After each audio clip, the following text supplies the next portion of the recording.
Today we're going to look at the first index law, and I'm going to start by writing it down for you.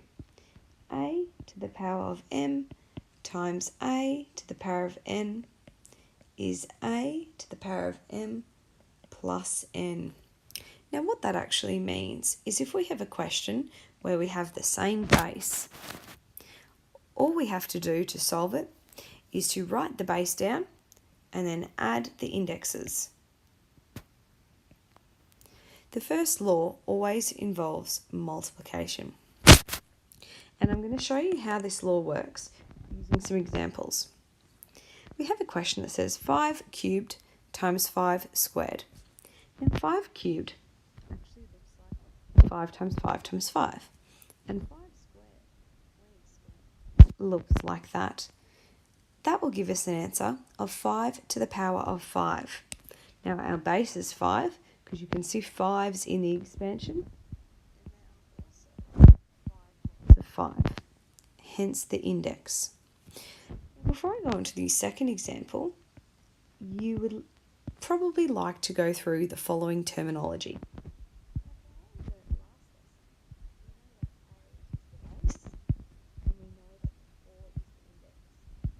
We also have another number, and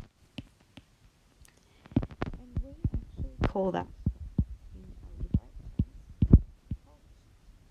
terms. So we have a coefficient, which is a number before a letter. We have our base and we have our index. So I'm now going to show you a problem where we have coefficients.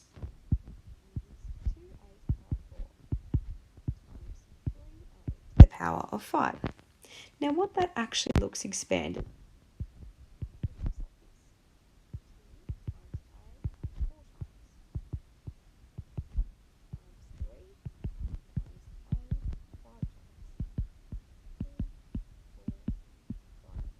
Because that a to the power of 5 has nothing to do with the 3. And the a to the power of 4 is also separate. But how do you solve a problem like this? What you do firstly is you start with the coefficients and you multiply them. 2 times 3 is 6. You then go through and look at the bases. So we have a lot of a's there. I'll start to count them. 1, 2, 3, 4, 5, 6, 7, 8, 9. So that answer would be 6a to the power of 9. I'm now going to take you through the examples from the textbook.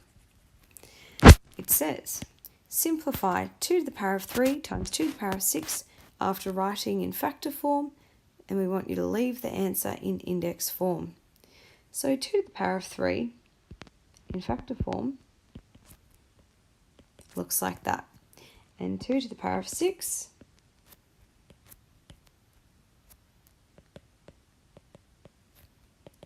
5, 6 looks like so. So to find the answer, I put the base down and then I count the numbers we have 4, 5, 6, 7, 8, 9.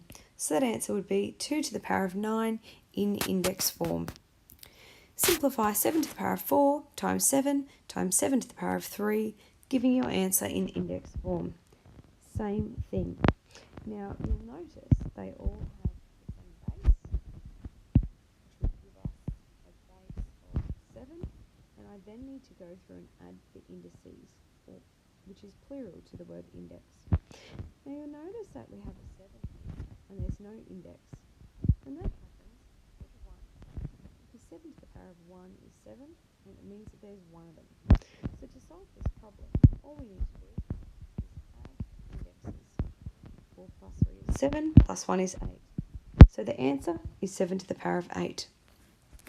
Let's look at the problem with our coefficients. Now we're going to do this by expanding first.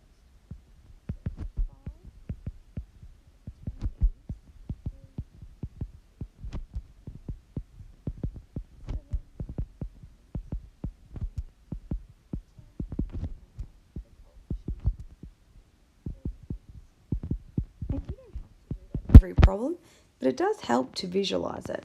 But we'll go through the same steps as before. we multiply our coefficients.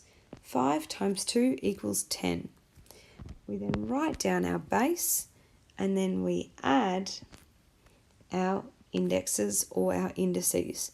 And 10 plus 3 is 13. So that answer would be 10e to the power of 13. And that is how you use the first index law.